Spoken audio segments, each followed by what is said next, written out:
Hi, my name is Xellina.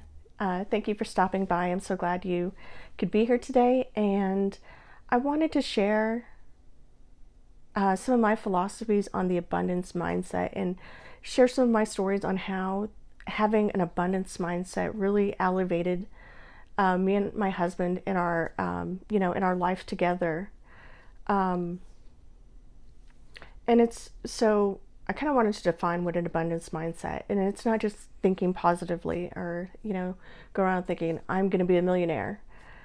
It's really believing in your heart of hearts that you have enough, you will always have enough, and there's enough to go around. That whatever you have is not taken away from anybody else. And that's a hard thing in society because a lot of the messaging in society is about making you feel bad so that you buy something so you'll feel better. And having an abundance mindset really can help you keep leveling up. And I've spent the last 2 years trying to figure out what my purpose in life is and why am I here? What am I going to do?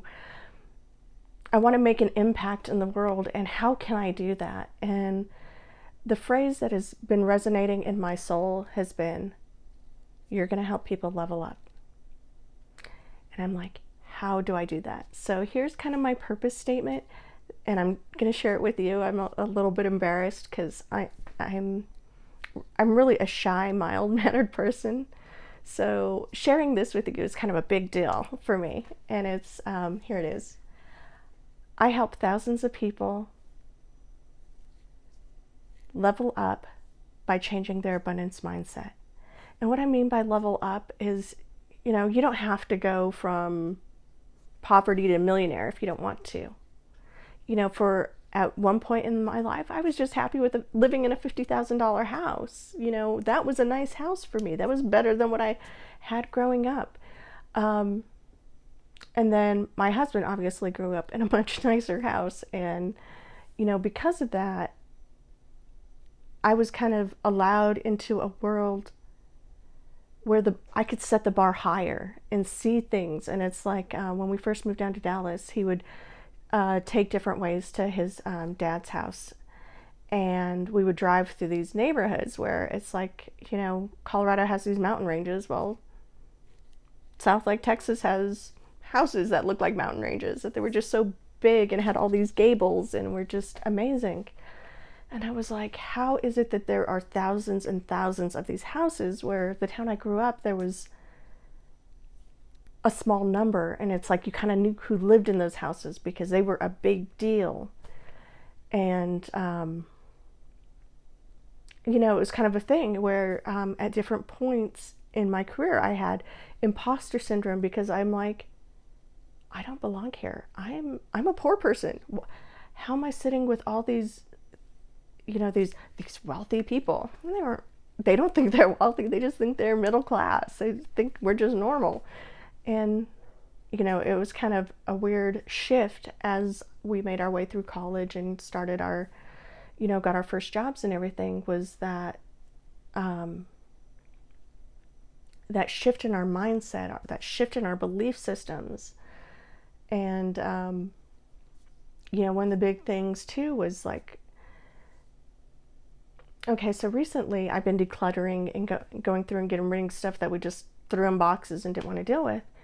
And I came across paperwork from a time in our life when we had just left the military and were in college and we were really broke. And I never use that phrase anymore. But because this is past tense and I'm not that person anymore, I can say it. But we were really struggling financially, and we were having such a hard time seeing how to make money, how to attract more money.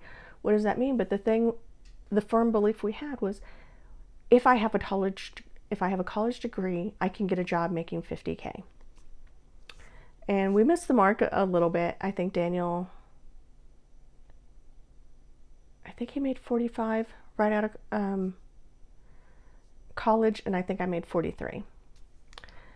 And if you see some of my other videos, I explain that in a little more detail. But anyway, it was having that firm belief that we were worth a certain amount. And I think we both hit the 50K mark within 5 years of graduating college. And then at one point, so we'll just leave it there on that part of it.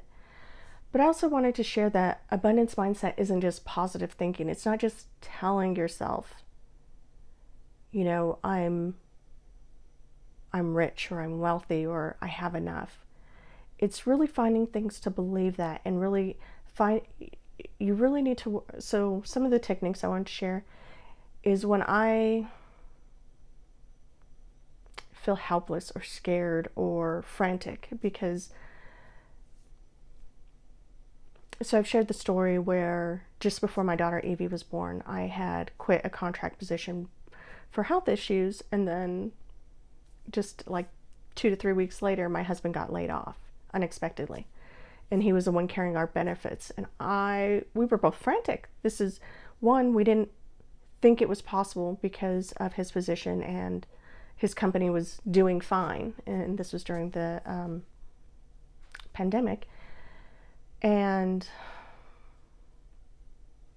one of the things I had to work on while we were kind of running the numbers and figuring out how do we get through this was finding proof of abundance, finding examples of how we're abundant and how things are good. And it's keeping the focus on times that, like previously, his record had been he got a job, he started a job, he lost a job and started a job in 2 weeks. And so we always use that as a good example, that we can do this again, he can do this again. And he did. I put out the alarm on LinkedIn, and my network came through, and different people reached out, and one of those opportunities panned out, and Daniel was able to start a contract position right away. And unfortunately, he only took a week off after I had Evie, but he was, because of the pandemic, he was working from home, so that made a difference, because at least if I needed a bathroom break or to take a shower, he could hold the baby during then. So if he had been gone, it would have been a lot harder just by myself. But anyway, so look for the positives. Also start changing your self-talk. Really pay attention to what you say to yourself, and never say I'm broke. Just, you can say, if you get invited to things and you don't have money to pay for it, just, oh, I'm sorry, I already have plans. Or, oh, now's not a good time, I've got other things that I'm working on. You don't have to give a lot of detail. People don't need to know every little thing about, why you can't go. Just say, I'm sorry, I have something else planned for that day. And try to not, don't lie, because if you knowingly lie, it's kind of a negative energy thing, which also attracts kind of negative things anyway. So always keep it positive, and always be looking at ways that you're bringing in more money, or of times that when you've attracted money, unexpected money. Like when I was a kid, there was a time where I used to buy a donut for breakfast, and I've shared this story before, but money kept showing up. Like one time I found $20 on the ground on the way to walking to school, and there was nobody around. There was no way to give the money back to somebody else, so I just took it as a blessing, and that bought me breakfast for over a month. So, look for things like that. Or when somebody blessed you, and that's one of the other techniques, is practicing gratitude. Be grateful for what you do have. And I don't mean just, thank you, God, for, the food we eat. Thank you, God, for, my shoes. Thank you, God, for my car. I mean, really feel it. Feel the emotion and the good energy of, So I'll give you an example. My son, Joey, we had to do IVF to have Joey and Evie. And I am so grateful. I mean, So many things came together for us to be able to do IVF. And for every roadblock we hit, or every thing that didn't work out, something else went right. Something good kept happening, just propelling us on. And it's like whenever I feel like a loser and just like I just suck, Joey, he's such a bright and happy and beautiful soul. How can I not be grateful for him? So find those gratitude things that really light you up. Another thing, don't tie your happiness to money. There will never be enough money to make you happy. Happiness is a choice right now, and it's being, one is you got to define what happiness means to you, and then just determine, I'm going to feel happy today. I'm going to feel happy right now. And it's weird because once you kind of learn how to flip that switch, there's such a good energy that you just bring to yourself all the time. And there's so many good things that'll come to you when you believe you're worthy of those good things. And when you're trying to figure out ways of how to attract abundance, sometimes it can be a prayer, it can just be a question to the universe, but it's, how can I be of service to bring in extra money, to have more money? And sometimes you just keep asking yourself that questions, and sometimes crazy ideas will just pop into your head, or someone will call and say, hey, I have this thing that I need done. Can you help me? I'm willing to pay you. So look for those opportunities. And the other thing I also do, I'm going to try to wrap this up, is meditation. And I kind of just, so I'll share my vision for meditation. And I forget what Bob Proctor calls it, but it's like your place, kind of like your happy place.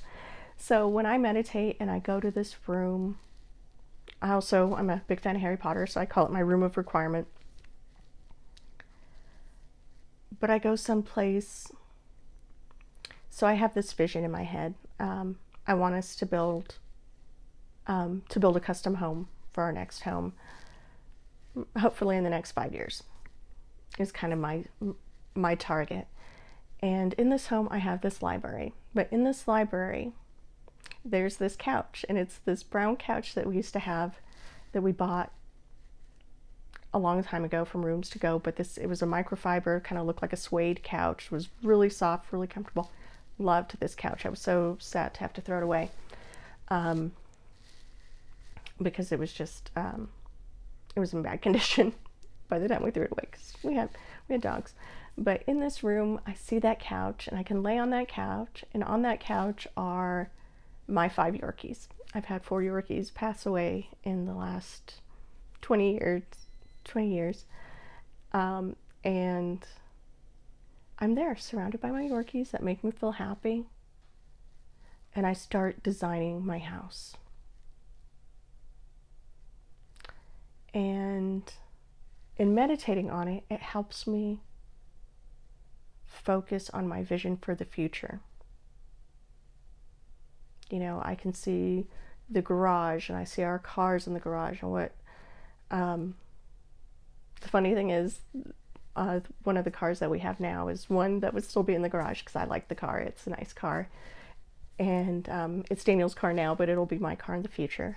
I'm not as big as a car person as he is, but I see his blue truck, and I see our kitchen laid out the way I want it to be, and I see Joey and Evie sitting at the island and talking to me while we're making dinner. And so really use meditation to kind of build out the life, your ideal life. You never know, you might you might manifest it. It may come to pass. But so I'm going to go ahead and wrap up here. But I wanted to end on that, you know, abundance really is a choice and a mindset. And I know what it feels like to really be struggling and to really be just kind of desperate. But you're not always going to be there. But you've got to be willing to be open to options, to seek opportunities, to do the work. You know,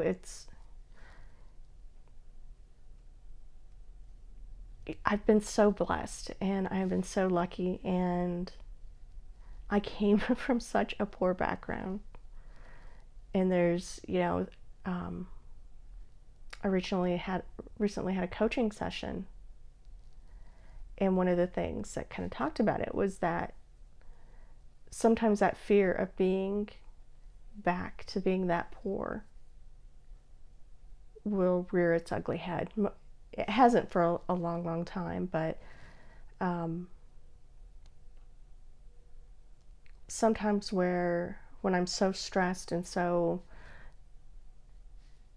like not feeling good and just out of, you know, feel like where everything's out of my control, those deep programming things will kind of bubble up. And it was interesting to kind of see it and recognize it right away, and to be able to speak to it. You know, it's kind of lost my thought there, but you can talk to your fears, and you can talk to the things and that are holding you back. And sometimes by just talking to them and really addressing them, like what am I really afraid of? And when you ask yourself, can that really happen? Is that really happening? And sometimes when you realize, no, that's not true. That's not real anymore. That's not, you know, you can set those fears to rest and let them move on. But anyway, thank you for staying with me this long. I'm sorry I rambled here at the end, but you know, I'd love to hear your thoughts. You know, is there anything you liked in this video if you stayed this long? And as always, please, you know, like this video if you liked it, so I know. That's one way of giving me feedback. You can leave me a comment down below. If you think this video will help someone else, please share it. You know, I'm still kind of figuring out my voice and how I'm going to show up here on YouTube. And, you know, it really is my deepest desire to help people level up. And, you know, thank you so much for being here. I really appreciate you. So I'll see you next time.